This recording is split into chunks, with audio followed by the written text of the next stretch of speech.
বেগুন পোড়া আপনারা বছরে যে কোনো সময় বানাতে পারেন, কিন্তু শীতকালে বেগুন পোড়াটা একটু বেশি টেস্টি মনে হয়।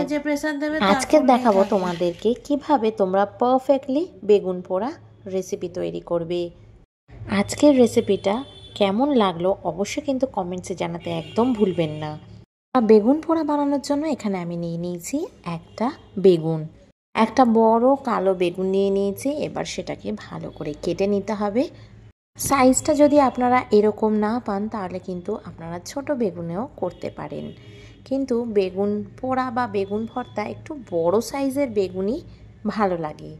মাঝখান থেকে এইভাবে কেটে নিলাম একটা ছুরির সাহায্যে। এইভাবে মাঝখান থেকে কেটে নিলে মাঝখানে যদি কোনো পোকা থাকে সেটাও বেরিয়ে আসবে। বেগুন পোড়াটা কিন্তু ভীষণই নস্টালজিক। মা কিন্তু সবসময় দিনের বেলা এটা গ্যাসের মধ্যে পোড়াতো, অনেকেই শুনেছি এটা আবার উনুনেও পোড়ায়, আর এটাতে আমাদের কিন্তু ভীষণই আনন্দ হতো আগে। আর বেগুনটাকে মাঝখান থেকে কেটে এইভাবে সর্ষের তেল মাখিয়ে নিলে ভিতর অবধি তেলটা যায়, ভালো মতো এটাকে পোড়ানো যায়। ভালো করে এইভাবে সর্ষের তেলটা মাখিয়ে দিলাম। এবার এইভাবে গ্যাসের ওপরে বসিয়ে দিলাম। অনেকে বেগুন পোড়ার করার সময় মাঝখানে বেগুনের মধ্যে রসুন, কাঁচা লঙ্কা এগুলোকে ঢুকিয়ে দেয়। আমি তা করিনি, কারণ এটা পুরোপুরি নিরামিষ। এটা নিরামিষ দিনেই তৈরি হবে। যে কোনো মঙ্গলবার বা শনিবার করতে পারেন, মঙ্গলবার করলেই ভালো হয়। বেগুনটাকে বেশ ভালো করে আমরা পুড়িয়ে নিয়েছি। বেগুন পোড়ানোর সময় কিন্তু গ্যাসের ফ্লেমটা মিডিয়াম টু হাইতে রাখবেন। বেগুনটাকে কিন্তু খুব ভালো করে ঘুরিয়ে ঘুরিয়ে পুড়িয়ে নিতে হবে সব দিকটা। আপনারা চাইলে কাঁচা লঙ্কাটাকেও পোড়াতে পারেন, বাট কাঁচা লঙ্কাটা পোড়াইনি। শুধু এক দিকটাই কিন্তু বেগুনের পোড়াবেন না বেশিক্ষণ ধরে, ঘুরিয়ে ঘুরিয়ে পুড়িয়ে নেবেন। তাহলে এক দিকটা যদি বেশিক্ষণ পোড়ান তাহলে ভিতরের পার্টটাও কিন্তু নষ্ট হয়ে যেতে পারে। একটু ঠান্ডা হওয়ার পর কিন্তু বেগুনের এই খোসাটা আমি ছাড়িয়ে নিয়েছি। গরম অবস্থায় কিন্তু কোনো দিনই করবেন না, হাত পুড়ে যাওয়ার সম্ভাবনা থাকে। ঠান্ডা হলেই তারপর এটা করবেন। বেগুনের খোসা ছাড়ানোর সময় হাতে একটু অল্প জল দিয়ে এই পোড়া অংশগুলোকে আস্তে আস্তে টেনে দিলেই উঠে আসবে। খুব ভালো করে বেগুনটা কিন্তু এইভাবে ছাড়িয়ে নিচ্ছি। এবার ছাড়ানো হয়ে গেছে, কিছু ধনেপাতা কুচিয়ে নিয়েছি, অল্প নুন নিয়ে নেব, আর কাঁচা লঙ্কা আগেই কুচিয়ে নিয়েছিলাম।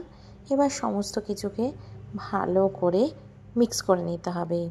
সামান্য পরিমাণে ভাজা নুন আমি এখানে ব্যবহার করছি। এবার সমস্ত কিছুই হয়ে গেছে। এবার অল্প 1 চামচ মতো কাঁচা সর্ষের তেল দিয়ে দিলাম। কাঁচা সর্ষের তেলের গন্ধটা কিন্তু খুব ভালো লাগে।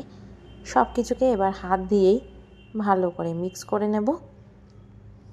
এখানে কাঁচা লঙ্কা আমি 1.5 খানা দিয়েছি, 2 খানা দিইনি, কারণ লঙ্কাগুলো ভীষণ ঝাল ছিল।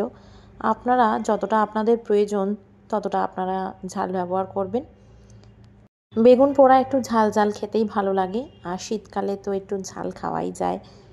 বেগুন পোড়াতে ঝাল হলে ভালো লাগে। রুটির সাথে কিন্তু এটা আপনারা অবশ্যই সার্ভ করতে পারেন, দারুণ লাগবে। রাতের খাবার হোক বা দুপুরের লাঞ্চে হোক, ভাতের সাথে এটা কিন্তু খেতে খুবই ভালো লাগে।